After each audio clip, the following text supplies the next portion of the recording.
Bonjour à toutes, bonjour à tous. Je vous propose aujourd'hui une vidéo sur la formation des mots, que l'on appelle également la composition des mots. Cette vidéo vous permettra deux choses. La première, de répondre à une question de brevet par exemple, qui pourrait être quelle est la composition de tel mot. Donc ça c'est la première utilité. Et puis une autre utilité extrêmement importante, quand vous rencontrez dans un texte un mot que vous ne comprenez pas, peut-être que sa formation, que sa composition, c'est-à-dire les parties dont il est composé, pourront vous aider à mieux comprendre le sens de ce mot. Alors c'est parti pour quelques explications.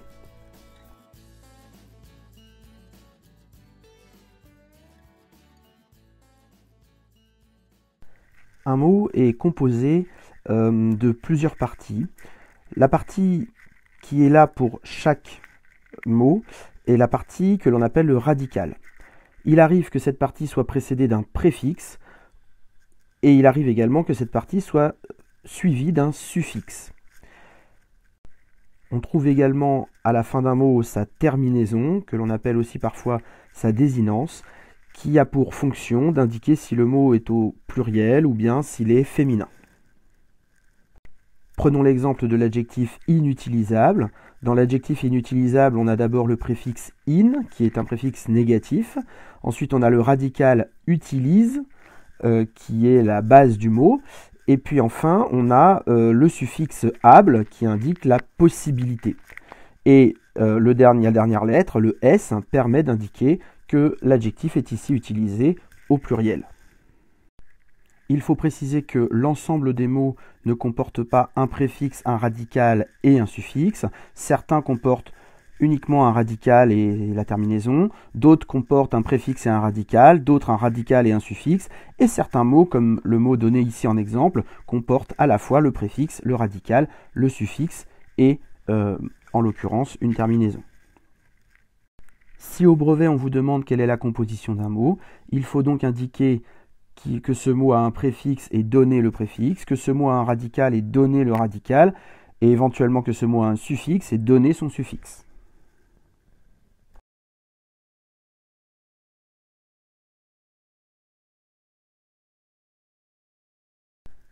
J'apporte ici quelques précisions sur le vocabulaire technique pour vous signaler que le mot base n'a pas le même sens que le mot radical, qui lui-même n'a pas le même sens que le mot racine. Ainsi, par exemple, pour le mot chanteur, la partie du mot chante est son radical, et ce radical est formé sur le mot chanter, qui est sa base, et il a comme racine son étymologie canto, qui est le verbe chanter en latin.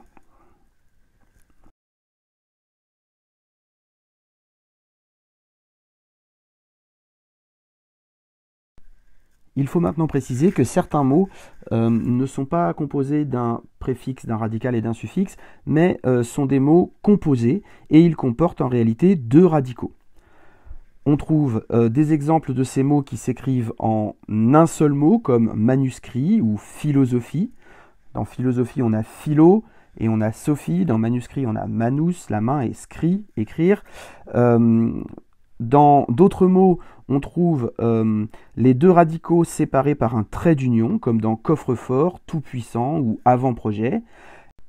Et enfin, d'autres mots sont considérés également comme des mots composés, comme par exemple pomme de terre, et les deux radicaux de ce mot sont reliés par une préposition, par la préposition de.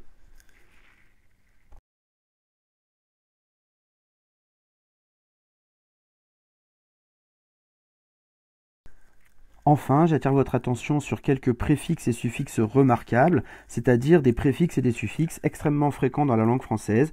Si vous les connaissez et si vous connaissez leur sens, cela peut vous aider à résoudre certaines questions épineuses et notamment à comprendre le sens de certains mots ou à déterminer quelle est la nature ou la catégorie grammaticale de certains mots. Je commence par détailler ces quelques préfixes. On trouve d'abord dans les préfixes très fréquents les préfixes négatifs qui commencent par IN, IM devant M, B ou P, ou bien qui commencent par un A quand c'est une racine grecque, et qui sont des préfixes négatifs qui indiquent le contraire de la notion énoncée par le radical. Ensuite, on a les préfixes qui signifient avec ou ensemble et qui commencent par CO, CON, COM, COL, ou bien le préfixe qui commence par SYN et qui est lui aussi d'origine grecque alors que les autres sont d'origine latine. Enfin, on a le préfixe pré qui veut dire avant ou devant, et puis le préfixe ex qui veut dire qui indique l'origine.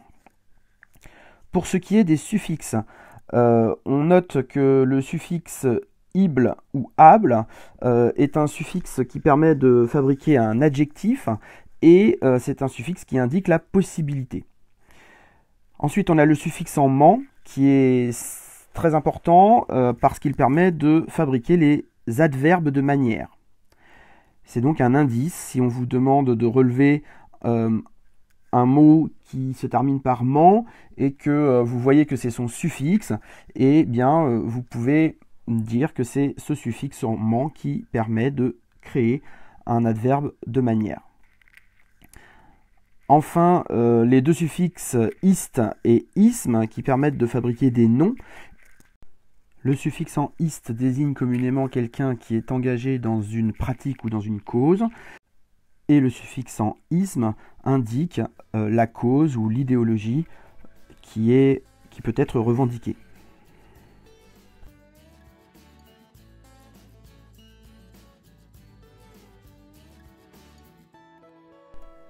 Voilà, vous savez maintenant le plus important sur la formation ou la composition des mots.